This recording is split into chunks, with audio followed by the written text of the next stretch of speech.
บ่มีพี่น้อง FC ของเขาผู้ปันแห่งข่าวช่องข่าวตอนกูลองนั่นนะครับเนาะวันมื้อนี้ก็แม่นมาในวันที่26เหมือนกันนะครับเนาะเดือนธันวาคม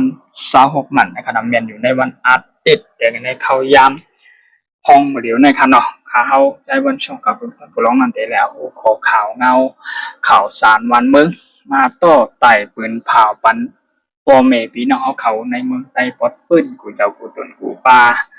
เนาะว่าเป็นน้องยิงน้องใจปาหน้าลุงหนุ่มหายใจยิง3 บาน 7 แฉงปอเท่าเมปอลุงกูก็กูโกนค่ะเนาะน้องยิงน้องใจไหนผู้ที่สนใจป้าวาสนาติดตามข่าวสารวันเมืองรวยลองเงาลายนอกเมืองนั่นนะครับเนาะเขามาปฏิบัติแห่งเขาตั้งข้องในคณะข่าวที่เปิ้นเผาตัวไตลาดเป็นภาษาความใต้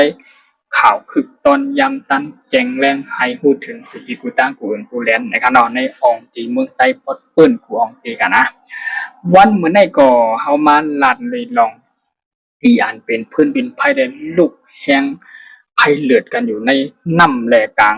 น้ำปังลายกลางทัดเลนั่นนะครับเนาะเลยเป็นพื้นเป็นไผเลยยื้อกันนะครับเนาะเป็นพื้นเป็นไผนำที่ว่าพื้นไผใส่พื้นใส่ไผได้ลูกหุ่นๆจังคั่นนะเป็นพื้นเป็นไผที่เลยโลดลาดโดยลองปางตึกเลยยื้อกันได้ขีปนาวุธเลยหมากอยู่กันอยู่ในน้ำปังหลายนะครับเนาะปานนั้นก็เหมือนมือโป้นมาเนาะมือว่าเขามาในวันนี้ก็มีเฮือ1ลำนะครับเนาะมีเฮือ1ลำที่อันเรียนอยู่ในช่องแคบทะเลหุบนั่นนะครับเนาะมีคนอันจับอยู่ในเฮือนั้น30ก็นะครับเนาะ30ก็อยู่ในเฮือนั้นก็เรียนการเรียนมากกว่าอะไรก็ไหลอยู่ในช่องแคบทะเลหุบนั่นนะครับเนาะ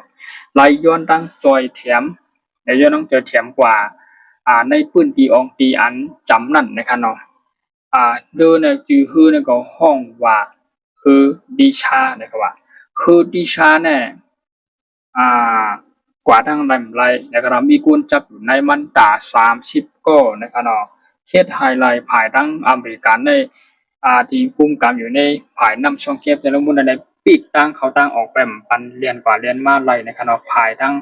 กองทัพอินเฮียงโอมานก็มีแทงกำหนึ่งภายทั้งอินเฮียงกองทัพอิหร่านก็แทงตั้งหนึ่งกำในภายทั้งคือในทำอยู่จำในกองทัพอินเฮียงอเมริกันในขณะอเมริกันเนี่ยปันเข้าออกตับปิกไว้แทงกอบในสิแลรวยลองฮือเรียนการเรียนมาในนำปังหลายมันก็ช่องแคบทะเลหุบมันเป็นฮือที่อับต่างน้ำมัน5ต่างสินค้า5เนี่ยก็ต่างเป็นกว่าไล่นะครับเนาะเป็นฮืออยู่ที่1ลำในไล่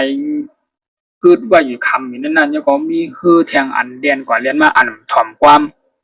ในอันดื้อตื้อต่อตานาซึกหรือเขตกุมกำของเมืองอเมริกาในอเมริกาได้ก็ไล่ใจขี่มามือต้นจัดการเป็นกำเนิดโบราณเล่มถ่อมในขณะคือเนี่ย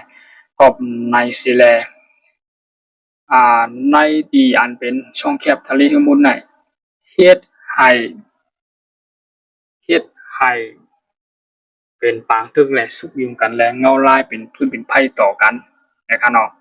เป็นพื้นเป็นไผ่ต่อกันย่อเหี่ยมกำได้เกี่ยวกับเรื่องมันมาตีน้ำมันลดน้ำมันกานะครับเนาะเหมือนกูชื่อกูเมลตาที่ใจกูมึงแดนเรียนเข้าส่งออกนั่นใครอยากเป็นน้ำมันก็เฮ็ดให้น้ำมันได้กาขึ้นมันก็กากันค้ำในก็ได้กาขึ้นเพียงปลายมากมีเมืองก็เข้าออกแล้วก็ดีหยาบในครับเพราะว่ามีน้ำรถมันกาเนี่ยที่ว่าในช่องแคบแต่ละมุมนั่นแหละเป็นปางตึกและขี้เข่งกันต่อฮาวเฮียงในอเมริกันและอิหร่านนั่นก็ตั้งกองทัพโอมานคุมกำแพงผายตั้งหนึ่งกองทัพอิหร่านคุมกำแพงผายทางตั้งหนึ่งกองทัพเป็นที่อเมริกันก็คุมกำไว้ทางตั้งหนึ่ง3 ง่านะครับแต่เป็น3 ง่าอยู่ที่ไหนไว้น้ำปังหลายช่องแคบแต่ละมุมนั่นคืออันจับอยู่นั่นก็เรียนกันทั้งซ้ายกับไรขวากับไรทั้งกบทั้งออกทั้งกามไรปุ่มไรอักขว้างไรอักขว้างเสียมเยี่ยวกลมไข่ปันผ่านแต่เดียวในคณะในว่าเป็นเงาลายอันบกเชี่ยมเลยตอนตาที่เป็นเงาลายตาที่สุกยุงในตึกการในวันทั้งนาทั้งอิหร่านเดียมในการในคณะในว่าเป็นอันตั้งบกเชี่ยมขนาดมาเดียวในคณะก็ได้ผายตั้งพุ่งน้ำเหม็นเยี่ยงของทัพขี่ในไรมาลาดว่าภายในช่องแคบทะเลฮุมุดเนี่ยนั่นก็เลยมาลาดถึงเมืองอิหร่านว่า อ่าพร้อมเปิดตาดีช่วยในขณะพร้อมเปิดตาดีมาลาดโดยลองแนะนำบางหลายช่องเก็บแต่ละหุ้มในก็เปิดในสิแลเฮากองทัพเปลี่ยนแห้งมันก็ในพี่น้องเจ้าคือเขียนเนี่ยเป็นอุ้ยหลีของเมืองอิหร่านแห่งกากำในไหลมาที่ย้อนตั้งอ่าจอยลาดปันว่าที่เฮ็ดให้นำมันก็ช่องแคปแต่ละหุ้มในให้คือเรียนกับเรียนมาดไล่เนี่ยที่ย้อนลาดโอ้ด้วยในขณะแล้วก็เปือว่าเฮาเป็นใต้ก็อุ้ยหลีของเมืองอิหร่านนำไทยไม่เป็นบางสุกอยู่กลางตึกกันในนำบางหลายช่องแคปแต่ละหุ้มในกันเนาะเฮ็ดกะเฮ็ดมาความหมายมันก็ดีมันลาดเลยลองว่าหมายความว่าอเมริกันเนี่ยเป็นคนที่ให้ถ่อมไผคำว่านะครับตบกันก็ตบกันมากำได้เหมือนตั้งได้ลาดว่าอเมริกาได้ก็ลาดถึงอิหร่านได้ก็ลาดถึงอเมริกันเฮ็ดมาอับใจกุนลาดอะเฮ็ดกะเฮ็ดมาใจกุนลาดก็ใจหมักลาดเอาใจโดนลาดเอาใจขีอาวุธปล่อยลาดหากันเอาพอลาดแทงแหลมถอมว่ากำลอยๆมาก็อาวุธนิวเคลียร์ได้ยุ่งหมดกันนะบ่อาวุธนิวเคลียร์ได้ทายเอาเรียงคนก็ดีตายนำเพราะว่าอาวุธนิวเคลียร์ในคนที่ตายนำหูปากหูหมื่นหูแสนหูล้านไม่ขนาดผมมีพี่น้องเกี่ยวกับได้ลองเงาลายตั้งในนำปังหลายช่องเข็บแต่ละมุดในก็ลายว่าเป็นเงาลายปกติเข้มเฮ็ดได้คืออดีตเรียนกว่าเรียนมาต่างน้ำมันก็เข้าก็หยาบไปกันเนาะฝ่ายพี่น้องคนอินยังเจ้าผู้ขี่ก็เลยมายืนมือช่วยถึงตั้งอิหร่านในเบอร์ตัดมาช่วยลาดเต็มใจเขาเป็นอุ้ยลีกันคือก่อนมาว่าทั้งอิสราเอลอเมริกันนะครับเนาะว่าเป็นคนที่ทอมไปเลยอันเฮาเฮียงเลยให้ต่อเปิ้นเห็นกะให้มาเก้าอีเตมันก็ว่ากัน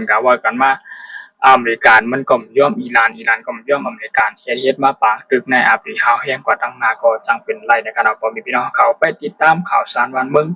อันนี้ก็เป็นหัวข้อข่าวอีดอนพดตอนนึงก้อยในขณะเกี่ยวกับเรื่องในนำปังหลายในช่องแคปทะเลหุมเตนมือคือหันจับว่าอยู่ในนำออกไรนั่นในขณะข่าวก็เลยมาต่อไต่ผลข่าวหลักวัน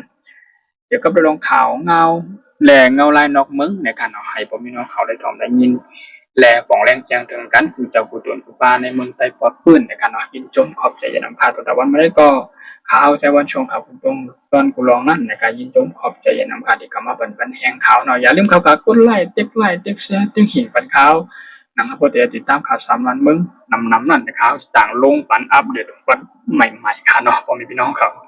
กูเจ้ากูตนกูป้าค่ะเนาะใหม่สูงค่ะยินจมขอบใจยานำพาตอนแต่วันมาได้ก่อนที่กำมาบันแหงข่าว